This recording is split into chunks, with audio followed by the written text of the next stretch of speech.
Welcome to the Humans Against Poor Scholarship Summer Grant Interviews. Each one of our interviewees Welcome to the Humans Against Poor Scholarship Summer Grant Interviews. Each one of our interviewees is competing for a $2,000 grant to help fund their summer research. Do you want to have a say in who gets funded? Become a HAPS donor today by visiting www.hapsfund.com/donate. Good morning, everybody, and welcome back to Digital Hammurabi. And today we have a HAPS scholarship update, which is one of my favorite things to do. I love touching base with our scholarship recipients and seeing how they're getting along and how their research has been progressing. So Bet, hello, welcome back to Digital Hammurabi. Hello, thanks for having me. It is lovely to have you. For people who did not maybe join us for the first or indeed second time you were on the channel, could you please just give a very brief introduction of who you are and what you're doing? Sure. I am an archaeology PhD student. I'm at Heidelberg University in Germany, and my work is around Aegyptiaca Romana, which is a class of objects and materials that involve things that are either brought from Egypt to Rome or made in Rome in Egyptian style during the 1st through 3rd centuries CE. So I'm interested in what kinds of ideas the Romans had about the importance of authenticity and about how they internalized their relationship with Egypt and how we can determine those things and how much of what we can determine of those things is limited based on not having very many written records. And those written records usually being very powerful men and usually Roman rather than Egyptian. So how does this back and forth work over the course of this long 3 centuries? Wonderful, thank you. And when you initially applied, what were your plans for the summer? So when I initially applied, I was in a bit of a bind because I didn't have the resources to stay here long enough to renew my visa, which was my biggest difficulty over the summer.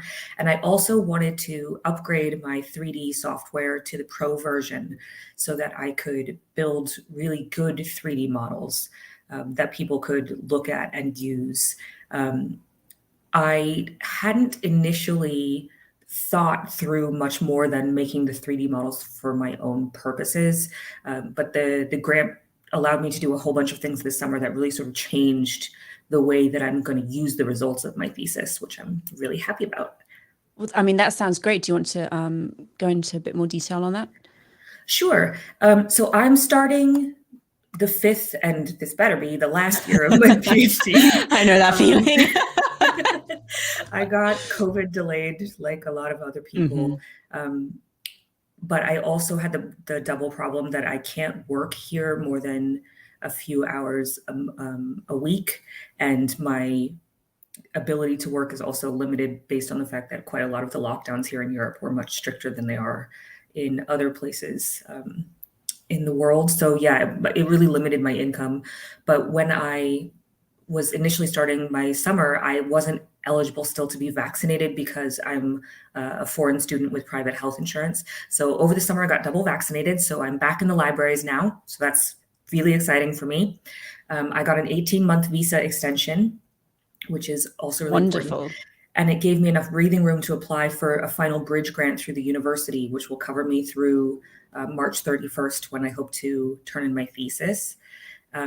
I've also done a couple of side projects which have been really interesting based on things that people have seen in my work online. So I've been asked to help research an upcoming documentary, and I'm working on some Latin books now, although I can't really give any further details about those until later.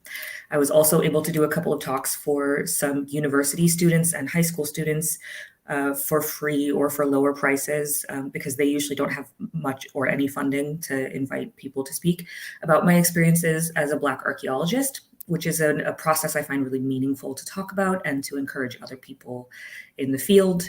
So that's been really nice. As far as the PhD progress itself, I was able to purchase SketchUp Pro Student, which is the student cost license for Google's SketchUp Pro 3D modeling program, which can be used in conjunction with some other programs. So I'm using basically Twinmotion, which is a digital engine that's used oftentimes to make architectural renderings and video games. Like when you watch the live scenes of the characters interacting in video games, it's often used using this engine. So I'm really trying to make things as realistic as possible. I want to be able to change the models based on day, night, time of year to determine how things would have changed visually. So that was really, really cool. And I didn't have to spend all the time making the individual plant models because I could buy them for $10, which is a cost that, as someone who had very low income before, I would have had to spend, 20 hours of my time doing that Making instead them, of just spending the $10. So having that background of not background, that fallback was really helpful for me, so that I could finish my database basically instead of wasting all my time doing that. When I first started this project, I thought that I was going to use my 3D models sort of in a more static way, even though they're dynamic models. I thought, okay, I'll upload them to a website and then people can look at them. I was having difficulty conceiving of how people would get access to it because, I have to publish it in a book form or in article forms, et cetera. So I was really stuck on how to give people access to the things that I was doing. And over the summer, I really spent some time thinking about what the possibilities are, like what a perfect world would be and what I could actually do, and doing some research into how I could make that happen.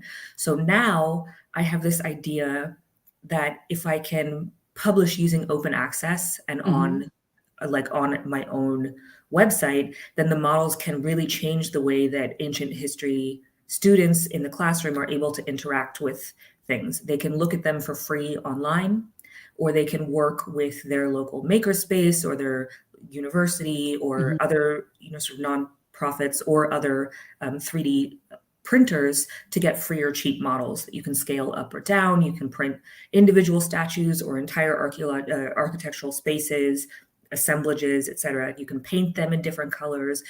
You can change the colors online. If you download the vectors for each individual object, you can fool around with it for free on Google SketchUp on your own laptop on the web. You don't have to download any software. I mean, it's just a lot. I want to make it more widely available.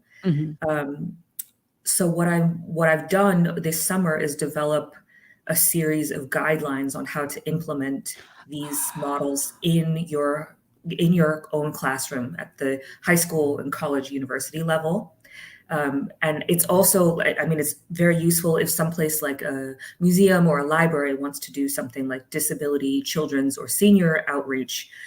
For example, for seniors and people with limited mobility, you can scale what is a normal coin size like this up so they can feel all of the differences, and you can print it in a material that is less breakable. Say something would be normally made of clay, like an oil lamp. If a kid throws a 3D printed oil lamp across the room, it's not the end of the world. So just being able to give those models to other people. And so what I'm going to do once I finish the thesis, so I will have a mandatory 8-week rest period between submitting the thesis and defending the thesis. And during that period, I'll finalize all of these guidelines on how to access free or cheap funding to get 3D printed models into your classroom, how it can be used to increase equity, what kinds of questions you can ask, sort of like a study guide for students. So yeah, I'm hoping that they can do things like that. And it's also scalable. You can import it into like virtual reality pretty easily because Google has what's known as Google Cardboard. And they're basically $5 VR glasses that are made of cardboard that you can plug into your laptop, but you can move through these spaces. So it's a really cheap way for individuals and classrooms to really bring the ancient world alive, which I think is super cool. That sounds really, really valuable. And just the having the models available and accessible to everyone is incredible. But then going the extra step and like writing out, this is what you do with them, this is how you do it, I think is incredible, because so much of, I feel, what is available is innovative and wonderful, but unless you've had training, you don't necessarily know what exactly you're supposed to do with this. So having some kind of documentation for that is really fantastic. Exactly. And so based on the German laws for recipients of state funding, I'll be required to publish my thesis in book form in about 1-ish year. after my thesis has been defended, which is not very much time at all, especially while you're applying to postdocs and trying to get a job and, in theory, doing all of this other stuff. So I'm hoping that in the next year or so, I can spend that time getting enough interest that we can do something to launch the book in sort of like a simultaneous exhibition series. So I have been offered a space here in Florence, Italy, where I currently am. My Dungeons and Dragons teammates are helping me to paint the models. Beautiful. Which is really cool of them. Beautiful. Because they have all the little tiny pieces and paintbrushes already. So yes, I will be displaying models here in Florence in a certain space with the help of one of my master's thesis advisors, which is really kind of him. But also, I want this to be an opportunity for schools or individuals or I don't know who, libraries, museums, whoever wants to do it, to print anything from a single piece to the whole thing and display it on their own and maybe do some sort of like a Twitter live something where we can all look at images of how other people are interpreting these spaces. I like the idea that people can move pieces around. They can look at textual and visual evidence of Roman displays and decide for themselves whether they like the way I've done it or they want to completely change it up. Or I just think it's a really great opportunity. So hopefully in the next year or so, I can drum up some interest in other people to display in these things in their classroom. Sounds amazing. That's really exciting. Congratulations. Thank you. Oh, wonderful. So my next question is, and you've kind of answered it already, but once you've finally submitted, and fingers crossed that is on the planned timeline, what do you do next? You were mentioning applying for postdoc positions and jobs and all that kind of thing, because a lot of our viewers are not necessarily overly familiar with the next steps in academia. Yes. So the problem with the next steps in academia is that the rules haven't changed, but COVID has changed everything. So a lot of the rules require that you have your PhD already granted before you even apply, which means that I'm not eligible to apply until the next cycle, which gives me sort of a gap year. A postdoc is a position that's usually between 1 and 2 years, where they pay you a young researcher's salary, essentially, and you have to have the PhD in hand because they want proof that you know how to publish already, basically, for those of you watching who don't know what a postdoc is, because I didn't when I started my PhD. Basically, I will have a year to fill because I'm finishing in the spring instead of over this. Like if I had finished in August or September, then I would be ready to go for applications now to start next summer or fall-ish. Right. So it's throwing me off by quite a bit of time, unfortunately, which with the visa stuff is always tricky. So what I'm hoping for now is to get an interim job, possibly with a publication house or a translator doing academic stuff. I work translating Italian into English, and I do sensitivity editing for ancient world stuff involving enslavement, gender, race issues in the ancient Mediterranean. Just basically, I work as a regular editor and a sensitivity editor. So I'm doing some of those projects now, and I'm hoping that will lead me into at least, a gap year position where I can stay with my visa for now. During which time I'll apply for postdocs. And over the summers, I will try to do some more excavation here. So I generally work on what I refer to as stone and bone. I work on statues and sometimes human remains. And then I work a lot with Bronze Age ceramics and pottery. So what I'd like to do is expand into mosaics and frescoes a little bit, like what's being uncovered at Pompeii and Ostia right now. That would be a really big plus if I could stay working specifically either in Italy or in Greece at these sort of places that had a large Egyptian influence. So that would be my ideal, is to sort of fill in the gap year with excavations and sort of temporary job things, working my way toward a full postdoc. Because I want to curate in museums. So I do want to stay in academia, but I'm not necessarily interested in like full professorship. Thank you very much for explaining that. I do not have any more questions. If anyone is watching and has questions for Bet, please put them in the side chat. Is there anything that you feel like you want to elaborate a bit more on, or that we've skipped over? Well, I guess I could talk a little bit about the sort of uncertainty aspect of the Please do. kinds of objects that I'm finding and their find spots and things like that. So, what I've done, a lot of the objects that I'm looking at were excavated, if you can even call it that, really just dug up by people in the 16 and 1700s. Often religious people, but sometimes early art historians or antiquarians. So dig these things up. They only kept the largest, most interesting pieces, and they sort of chucked the rest away, or gave it to locals who were digging with them. They didn't necessarily keep track of all this stuff. There's one guy called Gavin Hamilton who just wrote down all the big statues that he found and to whom he sold them and for how much. And that's sort of the only record that we have of certain spaces. So what I'm doing is I'm going through all of these records of travelers' diaries, paintings of ancient spaces that were done more recently, drawings of statues to see if anything's been broken or lost or replaced, and trying to build. That's how I'm trying to build the 3D models. But in terms of determining how sure we can be where these objects actually were in the spaces they were found, quite a lot of that is very iffy. So I have a 5-point scale that is, we have, at the base level, the easiest level is we have word of mouth from sort of contemporaries that this is probably where this statue generally came from. We have no idea the building, whether it was indoors, outdoors, etc.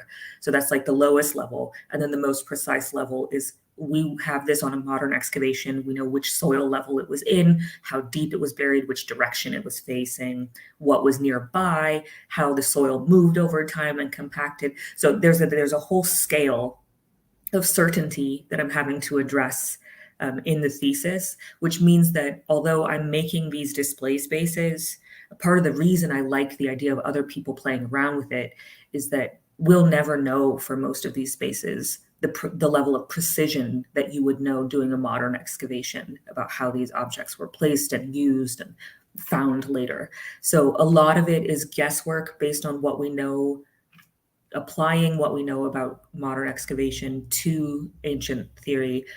And a lot of it is just trying to figure out, based on written and painted displays, of how Romans thought about art and collecting and what they did with their spaces, and trying to do your best to replicate that in a way that you think makes sense for them and not for our modern sensibilities.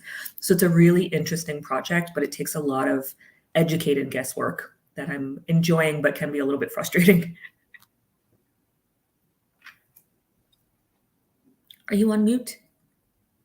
I am muted. Thank you.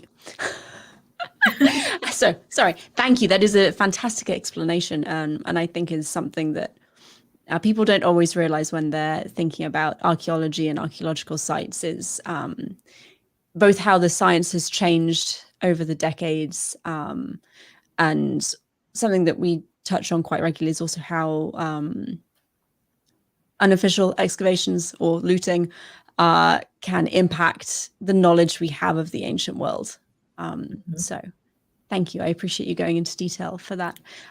We don't have any audience questions, so I can let you go and enjoy the rest of your evening. But Bet, thank you again. It's been a sheer pleasure listening to you talk about your research.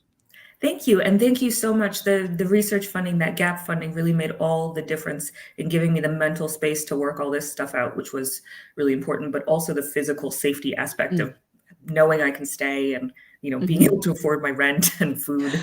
So yeah, that was really important for me just in general. Thank you. Well, you are very welcome, and I'm really, really glad that HAPS could help. And please come back, tell us about your research when you're all done, and I'd love to see some models. Yes, and once the model plans and the classroom implementation bit is done, I mean, it's applicable to everybody's 3D models, not just mine. So people can go on to these sites that give free 3D models and use those instead. I mean, it's not limited to the stuff that I'm doing. At least that's the plan. Well, thank you very much. Have a lovely evening. And audience, thank you for joining us. Until next time, resist poor scholarship. Always ask, how do you know that?